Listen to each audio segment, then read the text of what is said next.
All right, Thomas Fuller, thank you for joining us this evening. How are you? I'm good. Thanks for having me on. This is fun. Absolutely. I was a huge fan of the book, and I was anxious to, or not anxious, but I was excited to read it for two reasons. Number one, I always enjoy when writers embed themselves with a subculture of some kind or some sort of group, whether it's a football team, a police department, military unit, something that you get to see the inside workings of a group of people. And I was also excited because a few years ago when I was just starting blogging and getting the podcast rolling, I wrote an article about the origins of the huddle, which actually goes back to Gallaudet University, which I saw that. Yeah, I saw that on the site, right? Yeah.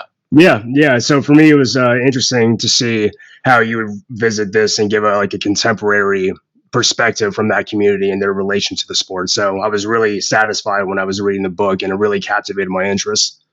Yeah, cool. It's such a great story, and as you point out in your piece, do we know exactly the very moment that the huddle was created? Well, we have a story, and it's the story that most people, are sticking to. So, but there wasn't like an announcement on the radio on the day of the creation of the huddle. But yeah, it's just the connection to the deaf world is especially good, and obviously it makes a lot of sense, right? I mean, if you're two deaf teams playing each other, you will need to turn your backs to the other team so that they don't see what you're signing. So and then Gallaudet has certainly claimed claimed the creation, and obviously if you go to any Gallaudet or just any Gallaudet game, or if you just go on and onto their site, you see that they are the home of the huddle. Yeah, I want to order one of those shirts. Yeah, for sure. Yeah. So this is your first book, correct?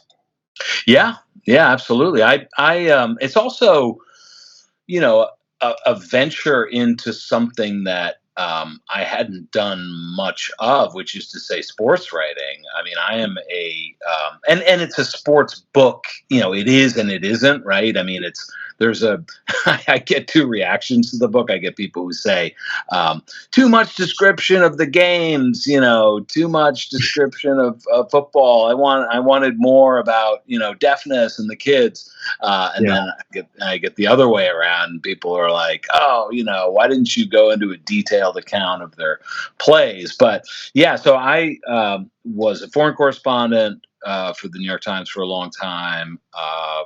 For my whole career, really, in Southeast Asia and Europe.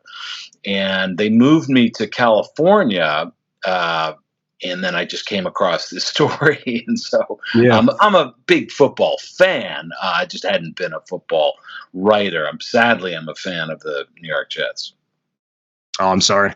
Yeah, it's been a particularly rough year. Sometimes it just goes so unexpected. It's like you think you have all the pieces in place, and then it just naturally just descends into chaos. And sometimes you can't really explain why, but you just have hunches. I think it's the Jets' curse. I don't think it's any more complicated than that. I think there's some voodoo involved. Yeah. But it's funny. I think there is a comparison. What the point that you just made. Having all the pieces, having, Devontae Adams, having Aaron Rodgers, having Garrett Wilson, having all these just playmakers, having a great defense. You would just logically, if you put all those pieces together, you're going to say, hey, this is, a playoff team at the very least. And there's a parallel, I think, with the Cubs, the team that I wrote about, because they're undersized. They are, definitely underdogs. They don't have, teams used to, to be really blunt about it, they used to just go to the school and be like, hey, let's go beat the deaf kids. Like, let's chalk up an easy win. So they weren't like a natural team to you didn't see them marching onto the field and say, hey, these guys are intimidating. This is, pretty scary. But they had this chemistry. They had this, they had something that really just came together. And I thought that was, it's just a point that people make a lot, right? Like, Hmm. something happens on a team where everything just starts, clicking. Things are in sync. Yeah. And so that's what the Jets do not have. And that's what the Cubs at the California School for the Deaf had in spades. So before we go into the book, I do have a couple questions about your career, broadly speaking, as a journalist. So you're a page one correspondent for the New York Times, which means that you're covering topics like war, crime, poverty, natural disasters. I mean, do you think it's ironic that the first book that you would write would pertain to a football team? Yeah, totally. I mean, yeah, it's a pretty fancy title, page one correspondent. It's a new job. But basically, yeah, it just means like you cover, all the terrible stuff that happens in the world. And, usually it's just breaking stories like wildfires and hurricanes. And yeah, I write a lot about the Gaza Strip and Ukraine. And so, I have a lot of friends who, when they heard that I wrote this book, said, "You wrote a book about what?" Like, yeah, for them, it was just completely out of left field because my whole career. I mean, I was based in Thailand for a long time. I covered, two military coups. I covered insurrections there, civil wars. I covered the Iraq War. So it was a lot of heavier stuff. And this book, I guess it was appropriate in some ways because it was the middle of the pandemic when I came across this team, and I was just like, yeah, that's what I want to do. We all needed a break, and that's what I saw in doing this. Yeah. Now, do you find that there are some common underlying themes in terms of the kind of stories that you're drawn to, whether they may be that large scale, war, insurrection, or if you're covering, a topic like a football team or some of your other human interest pieces? Is there something that you could see consistently will make you interested in the story? I think it's the diversity of stories that I really like. I just finished like a piece about crows and crows attacking people. Mm, Because I was just fascinated by the fact that in Vancouver, Canada, people by the thousands are attacked by crows. really? So I just hear that story. I'm just like, yeah, I want to know more about that. And when I was in Southeast Asia, I would cover just such a huge variety of stories. Like what comes to mind? Like I think the last story I did when I was there was elephant unemployment. So I mean, I'm because they work, in the jungles there, Yeah. haul lumber out of the jungles, and they ran out of forest, and so the elephants, were out of work. But so I think it's basically there's the stuff you have to cover, right? If you have a job that covers a certain geographical area, which is what I always did for the New York Times up until now. And so, something happens. There's a huge fire in like in Borneo, or you got to go cover that. There's an election. There's some kind of political crisis. There's a natural disaster. All that stuff you have to do, and I always like complementing that with stuff that was just a little lighter, and if not lighter, just fun. Yeah. We need the balance. Everybody needs a balance, right? And so I think this football story, is in the category of, it's not I mean, from reading it, it's not like, oh, super fluff, soft book. I mean, it really gets into the history of deafness, and it's Yeah. and a lot of the kids on the team have or some of them have a really hard time. But it's just, I guess the point is that a diversity of subjects really keeps you sane. Yeah, I can see that. So the school is the California School for the Deaf in Riverside, and you had found out about this team in an email about fundraising. How would you describe your initial curiosity when that story essentially kind of came to you, and what about the subject gave you that intuition that this would be a story worth telling? Yeah, so you referenced, this email that I got from the California Department of Education. They just said, "Hey, there's a team at one of our schools that has had a pretty bad run of it, and now they're undefeated." And I, it was just, we all love underdog stories, especially, I think Americans especially love underdog stories because, from the founding of our country, we were underdogs. And we like self improvement stories too. And it had all of that. And it was also a subject that I really didn't know that much about, which is deafness, and the world of deaf culture and the deaf brain, deaf education, and so that really attracted me too. To delve into this world that was very foreign to me, and I wrote an initial article, and it was the impact of that article, just the so many people reacted to it, so much happened for the team after that was written, that it sort of naturally led to the book. Yeah. Did you get the sense when you were in the middle of that article that this could be a much larger story, or did it not come until after really the attention that your article had brought from other news networks and NFL films, so on and so forth, that you thought this deserves a much longer book?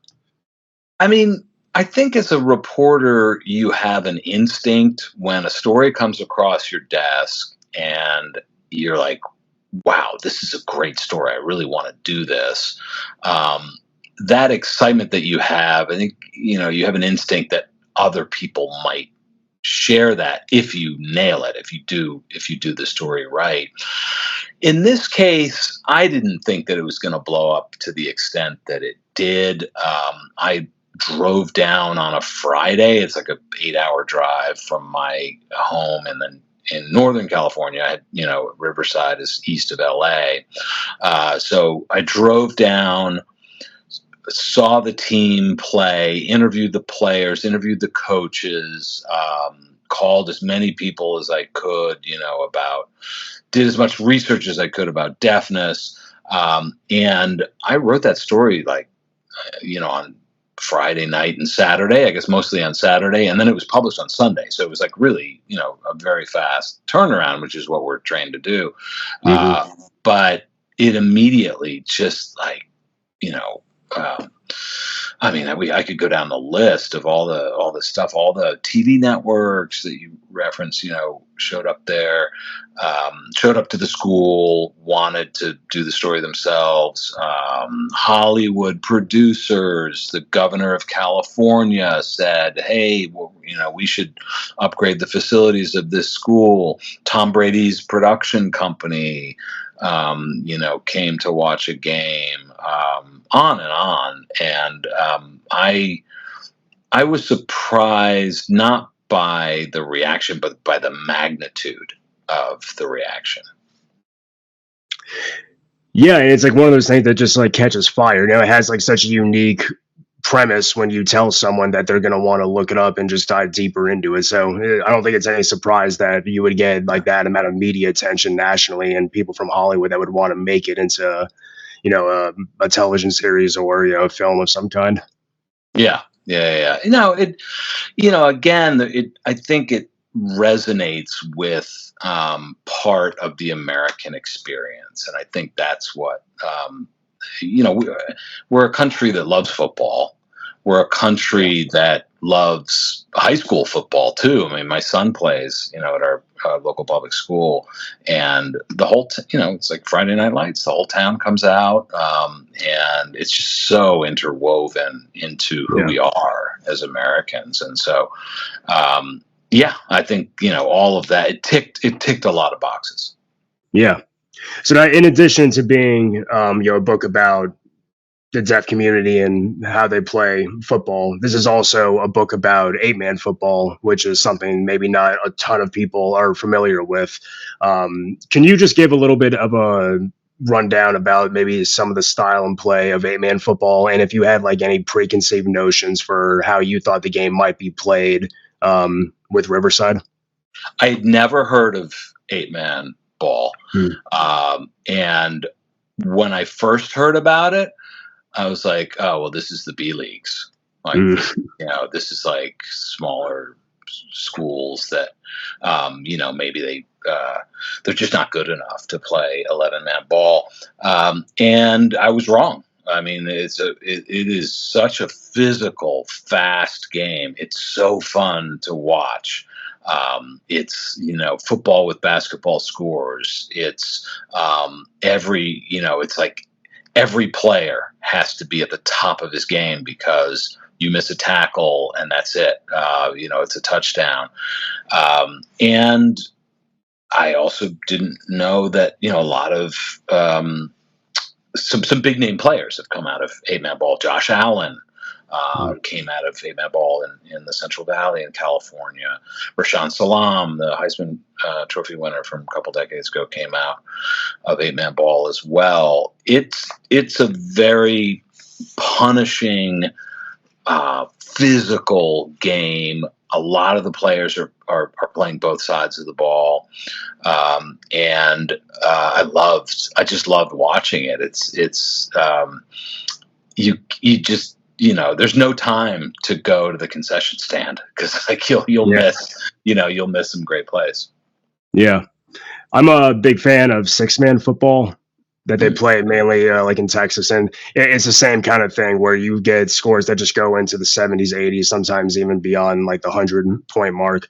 So it's really incredible because football has always been a game that you associate with power and strength, but you really in those kind of games have to be more reliant on your quickness, athleticism, speed, endurance. 100%. 100%. Speed is the key. Everyone has to be fast.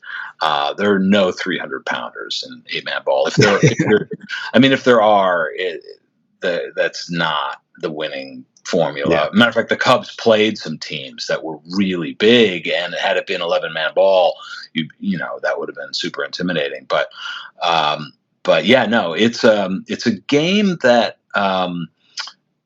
Is kind of like the passing leagues. There are a lot of 7-on-7 passing leagues, especially Yeah. over the summer. Wide receivers and tight ends will join, and quarterbacks will join these leagues just to keep their passing and catching skills up. But it's that, except for you also have to really know how to tackle. You have to know how to hit hard, and there's a lot of running too. I mean, it's the ultimate kind of dual threat game because the quarterback has to be especially mobile. If you want to win, to take advantage of that thinner line. Yeah. Yeah. Because if you miss one open field tackle, I mean, that could be just a touchdown right there. Oh, totally. Yeah, Yeah. and I saw that again and again. So historically, you document that Riverside had a pretty bad football program, that they hadn't come close to a championship in almost 70 years. And that had changed with Keith Adams, the head coach, who you chronicle a lot in this book and one of the central figures. His story was interesting. Could you provide some background about Adams and how his experience really molded him to be capable to lead a team like this?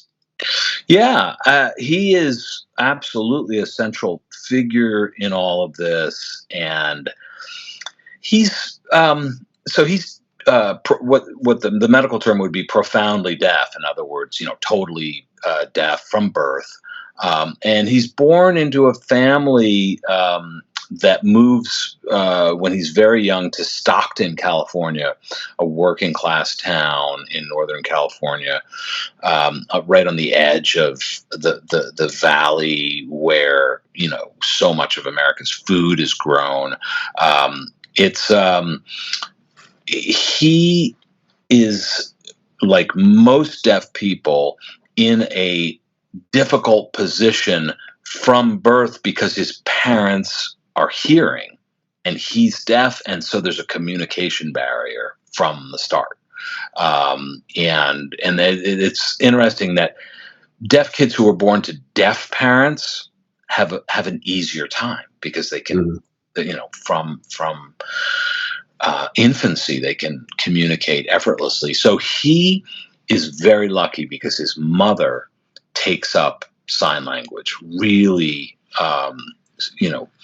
makes it a point of becoming proficient in sign language, and he grows up being a very athletic kid, shadowing his brother, who is not deaf, who also loves football, and he is such a good defensive end at Lincoln High School in Stockton that people come out to watch him.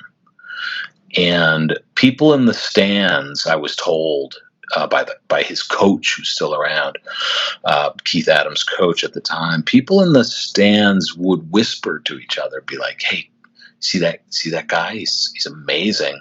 And did you know he's deaf?" It was like here was this kid who was big, athletic, very violent. I mean, like a real, defensive end, who's a real disruptive presence on the field.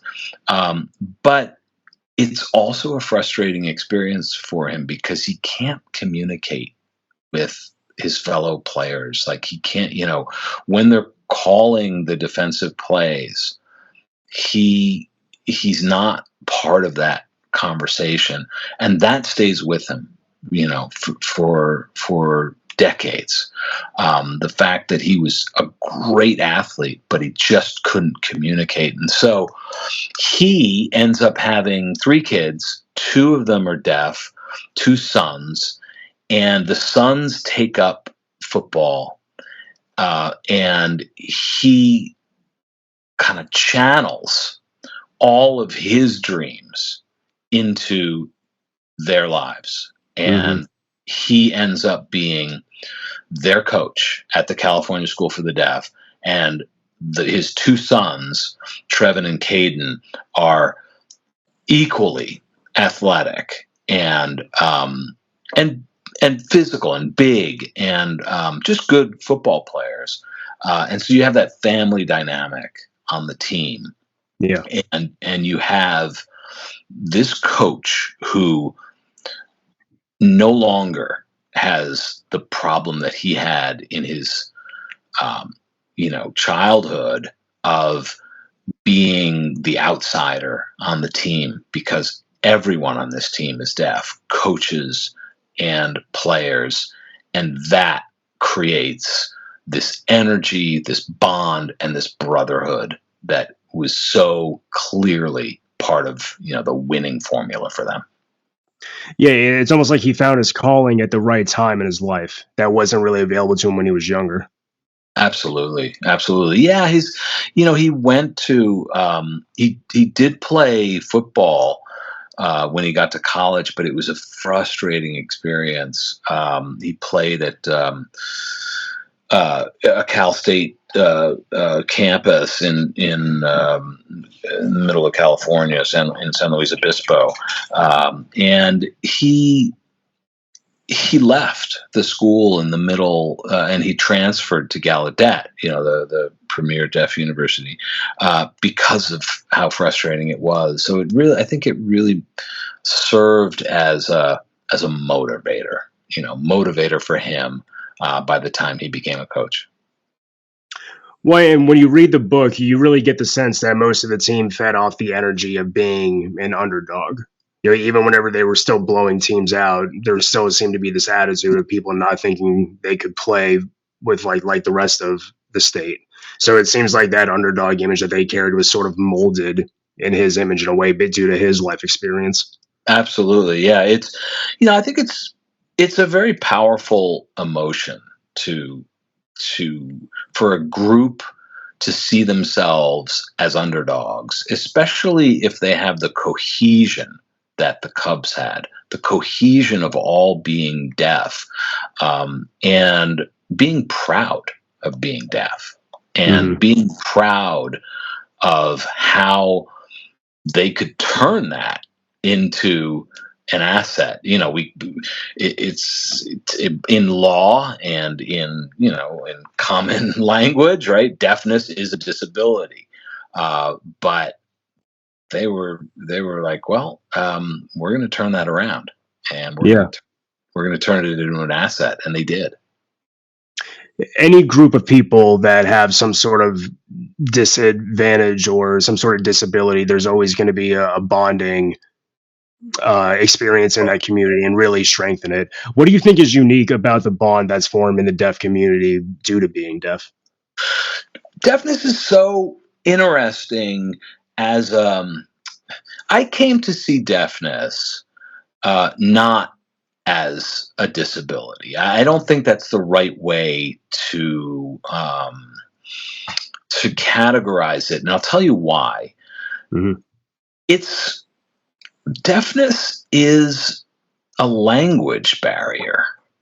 It's the only thing that, like, okay, for instance, when you walk onto the campus of the California School for the Deaf, Riverside, and you are, like me, a hearing person, you're walking into a place where you're the one who better, figure out how you're going to communicate, because everyone else is communicating flawlessly.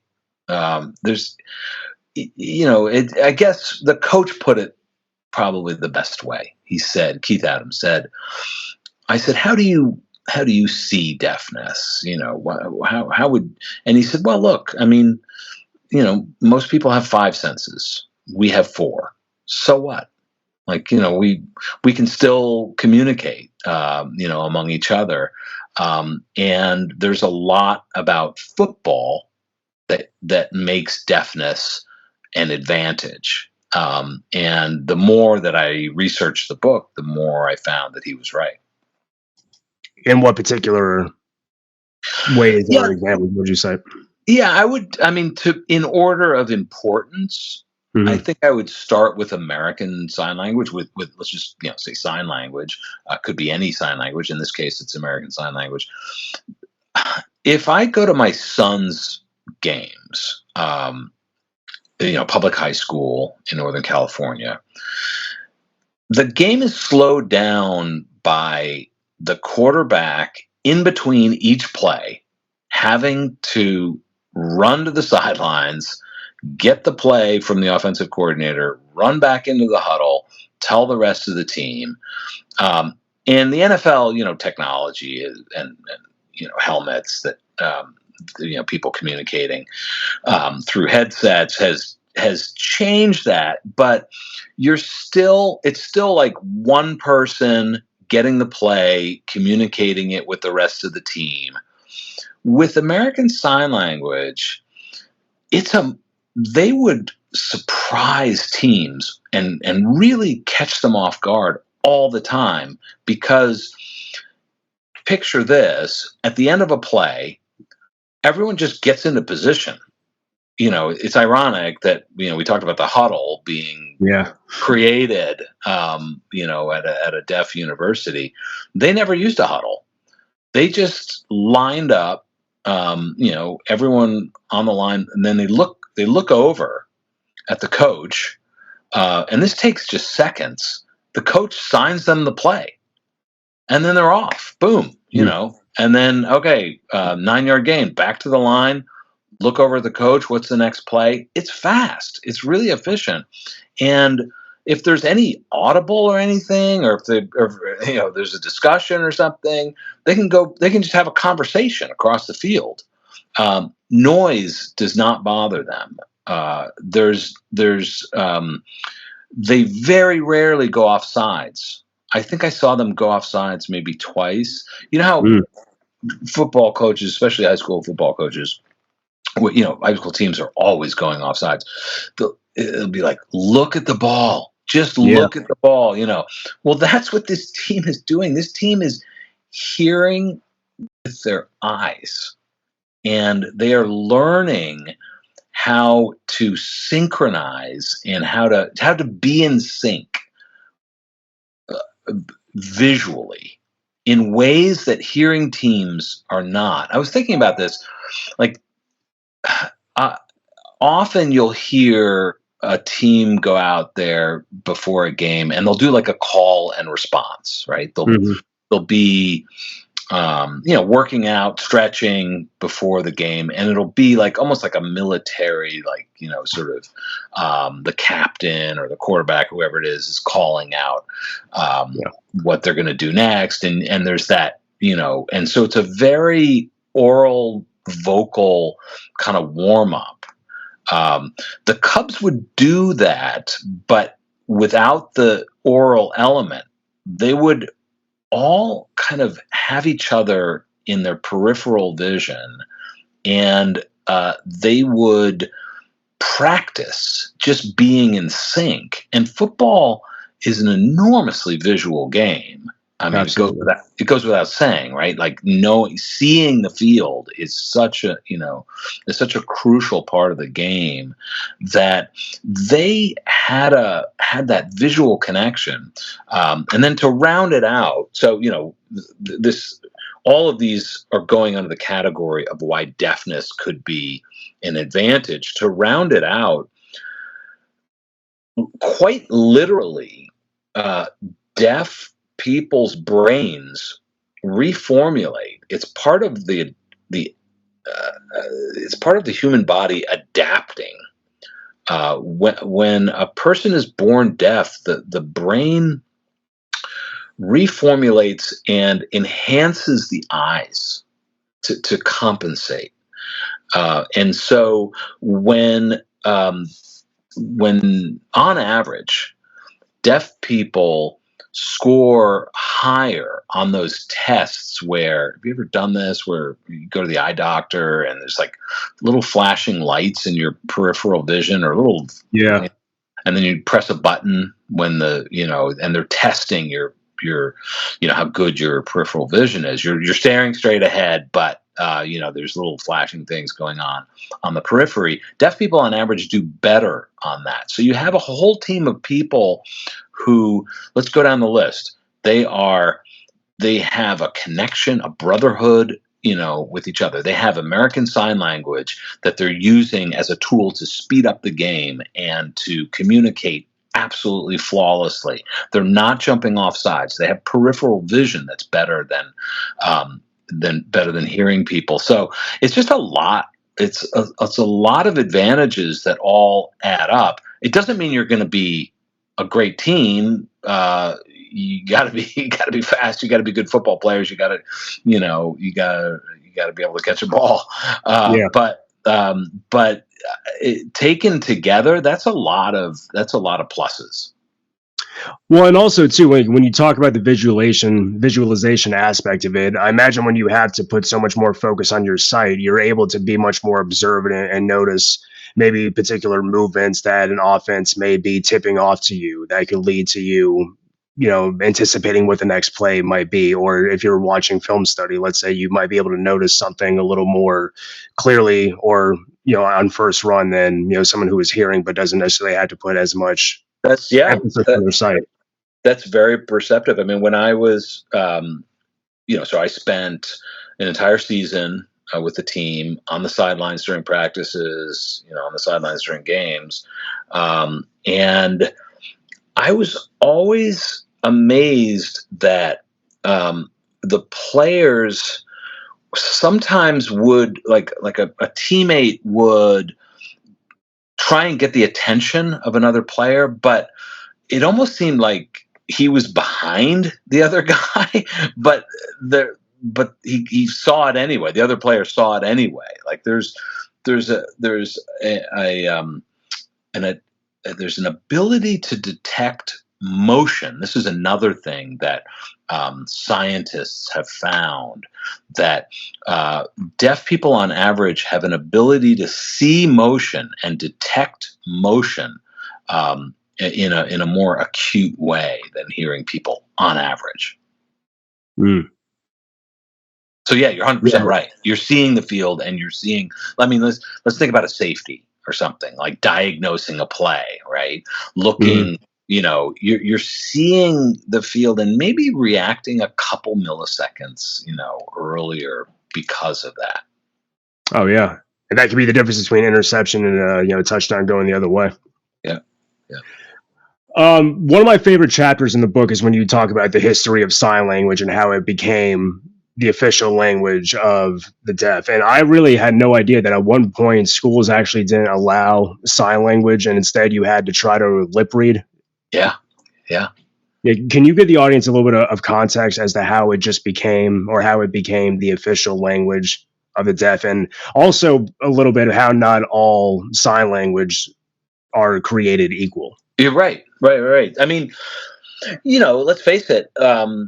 Most people are not, experts, and I certainly wasn't when I took up this project in sign language, how it works, and So the first thing that a lot of people don't realize is there are, just like there are many oral languages in the world, spoken languages, there are many sign languages. And the history of sign language I find particularly interesting, or American Sign Language, because it comes from France. And it comes from the French were, as they were with many things after the French Revolution in 1789, they were ahead of the game. It was a country that was really strong in science and medicine and engineering. Napoleon obviously had a big part of that. They were, France was kind of the center of Europe, scientifically and artistically in many ways. And so you have sign language in that context coming together. French Sign Language. You have the first public school for the deaf in France. You have a codification of sign language there. You have that school giving deaf people access on a scale that, for the first time, allowed deaf people to connect sign language with the written word, and to just an educational system that became a lot more robust.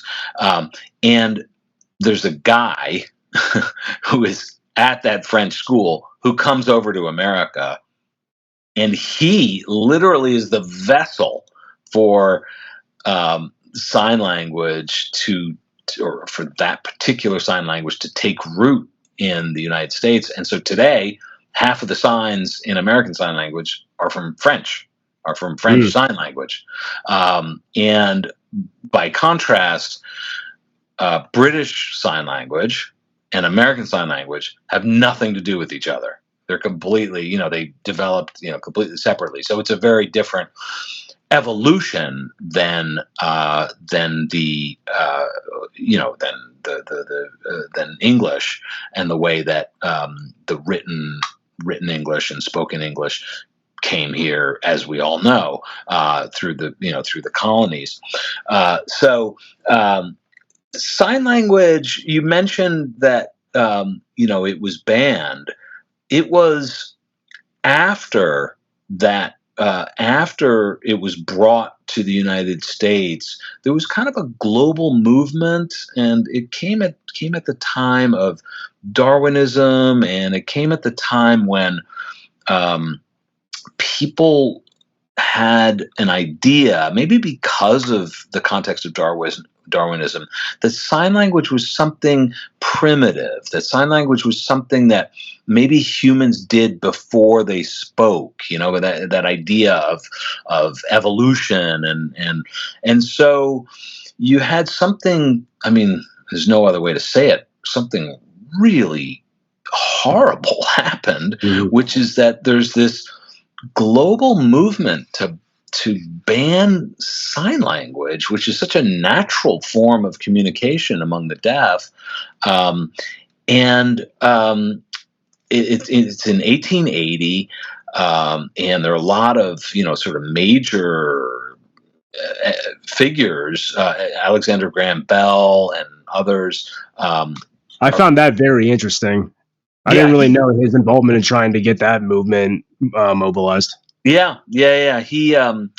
He had deaf family, and so he was involved in it from that perspective.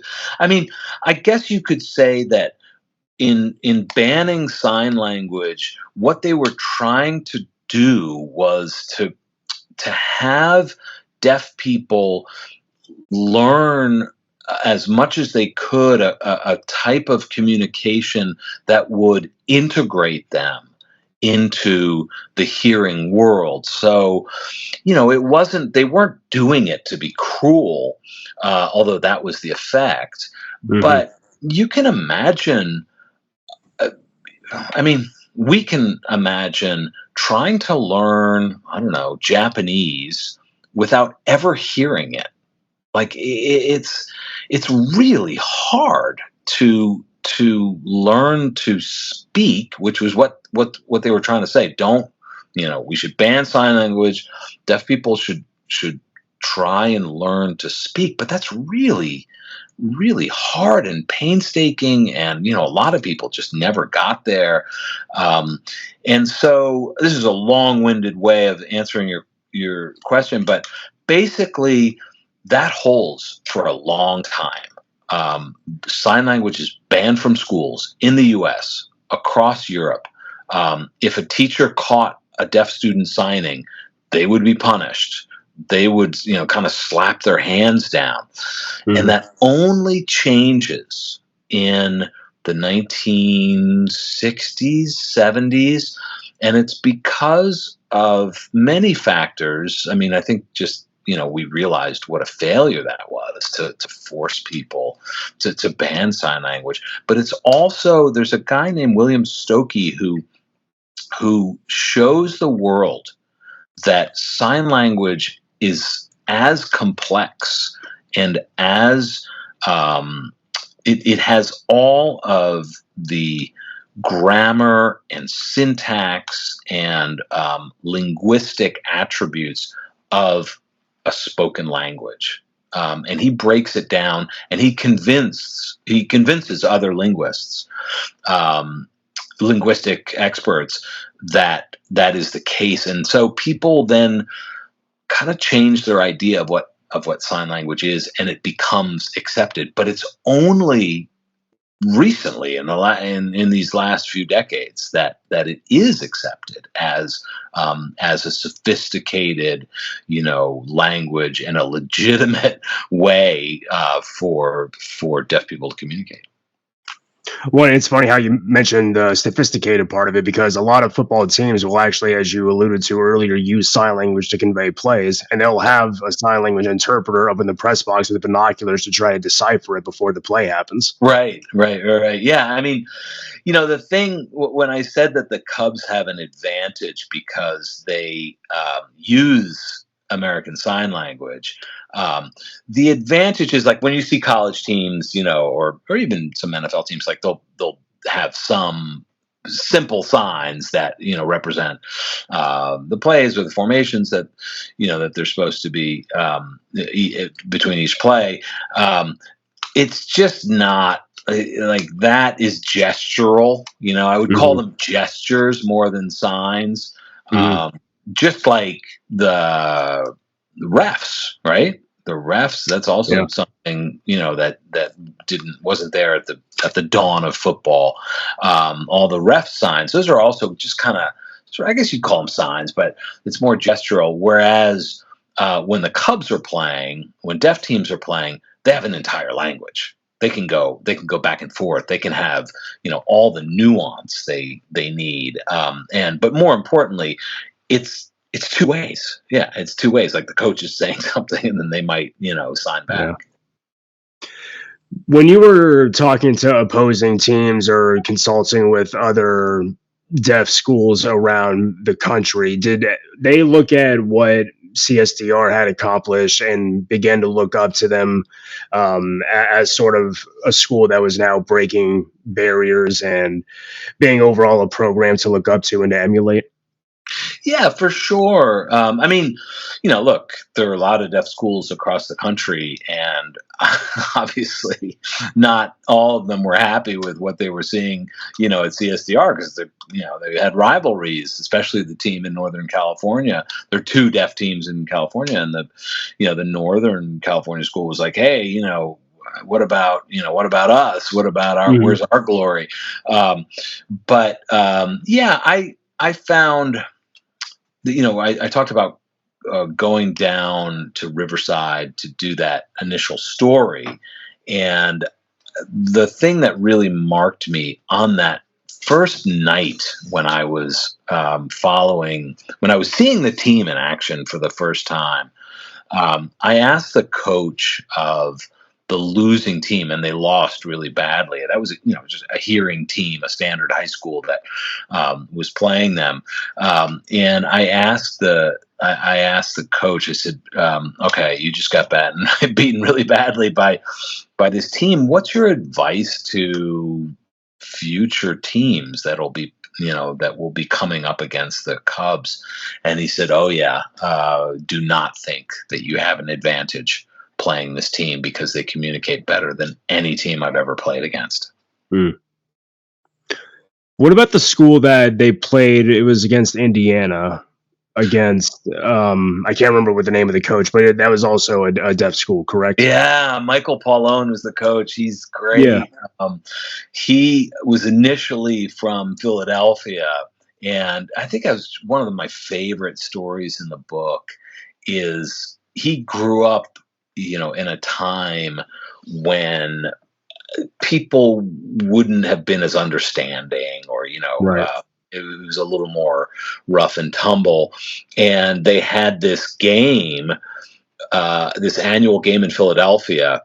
I think it was private schools versus public schools, and Michael Paulone was a great quarterback, and he went to the deaf school in Pennsylvania, and he they said, okay, you're on this all-star team, but you're deaf, so you're going to have to be, third string. Mhm. And it was devastating to him, but he was a clever guy, and he came up with this solution where the he had an interpreter out there, and the running back would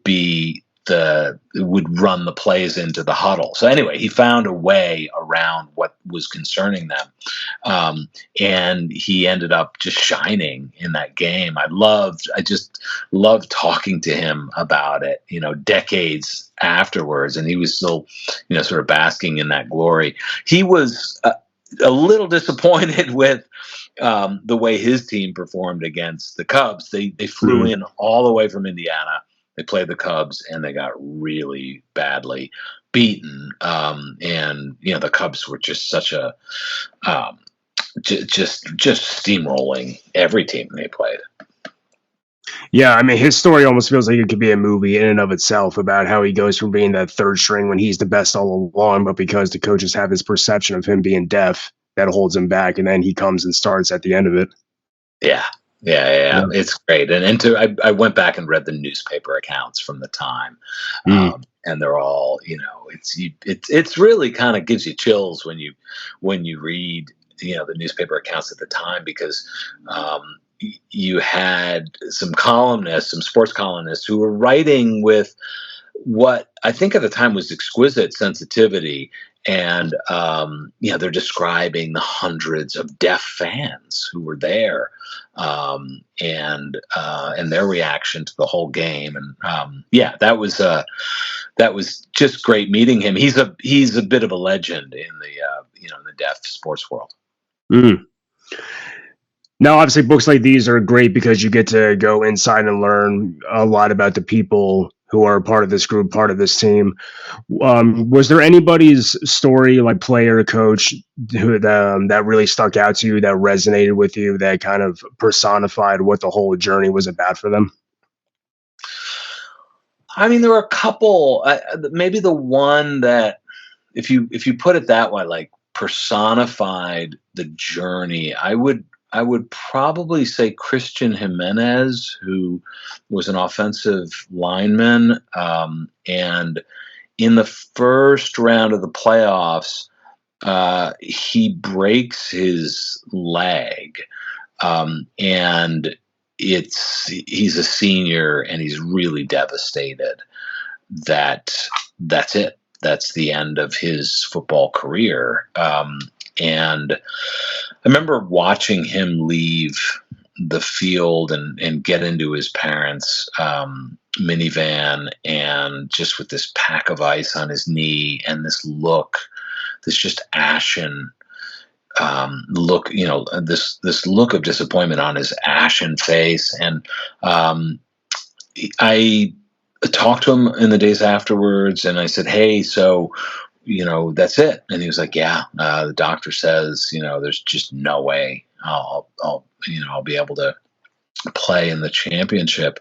And then there's this scene which really comes back to me, like some things in your memory come back almost in a cinematic way, and that's certainly the case of seeing Christian Jimenez a week of just a few days before the championship, and it was like dusk, and it was a beautiful sunset in Riverside, and at dusk, like you see people almost like in shadows, and I see him in pads, like in full pads, coming out, kind of limping, across the field. And so I go over to him. I said, "Christian, what's going on?" He was like, "Yeah, I'm playing." He's like, I'm playing." And I was like, "What?"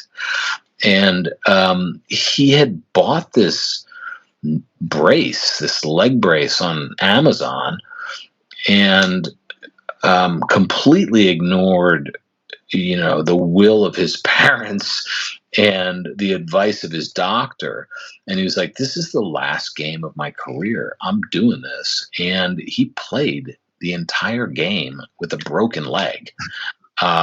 It was incredible to watch. And he played really well.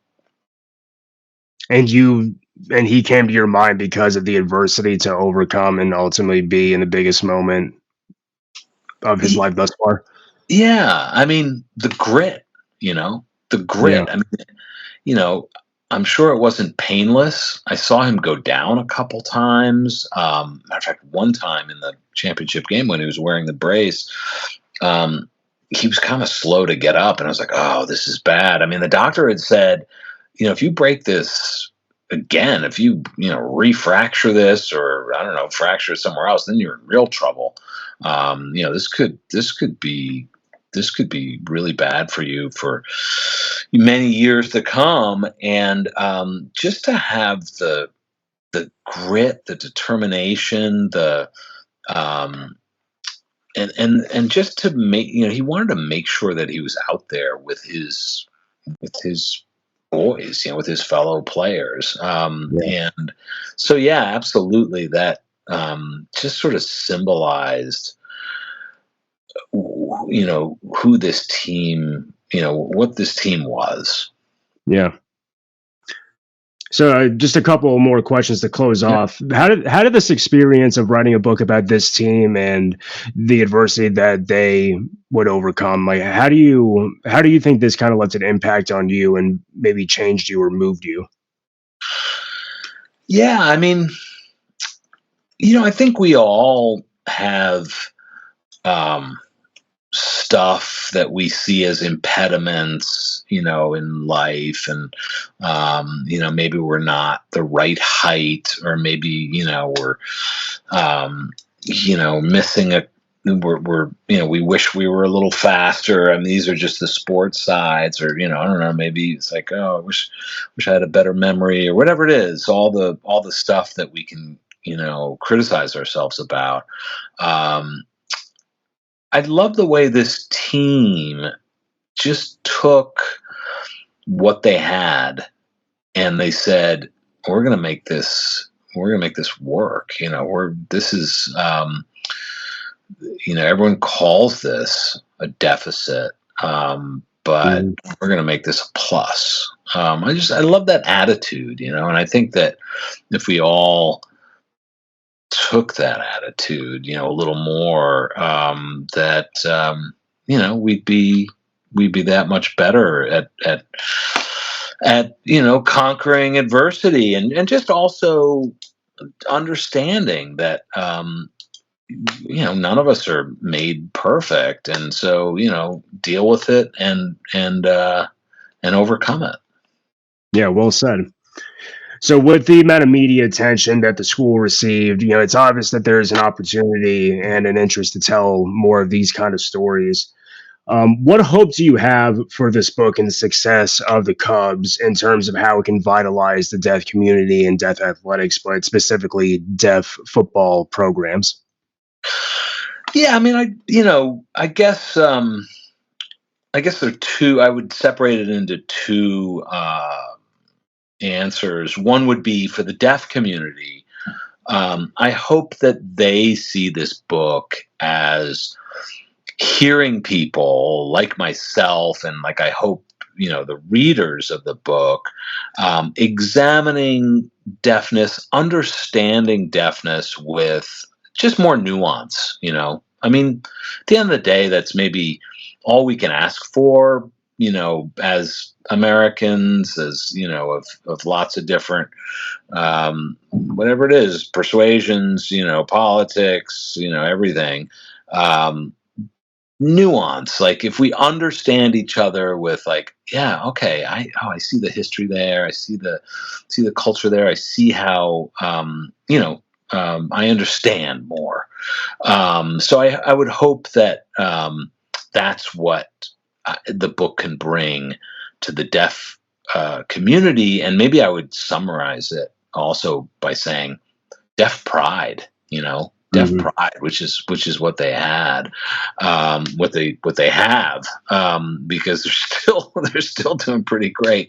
And then for the hearing, for the hearing world, I would say I hope people take away from this book an understanding of disability. Like, what does that word really mean? It's a word that is pejorative, for the most part. But let's think about, maybe we can think about disability a little differently if here, we have an example of a team that said, okay, yeah, we're all deaf. That's supposed to be a disability, but we're going to turn this into an edge. Yeah, and they did just that. Yeah. Well, Thomas, this was a great conversation. I'm really glad you came on. Really enjoyed the book. I would encourage everyone to get it. I'm going to put a link in the description to an Amazon link or wherever you want people to get the book from. But I would highly encourage everyone to read it. Thoroughly enjoyed it. Thank you for coming on. Hey, thanks so much. That was a lot of fun.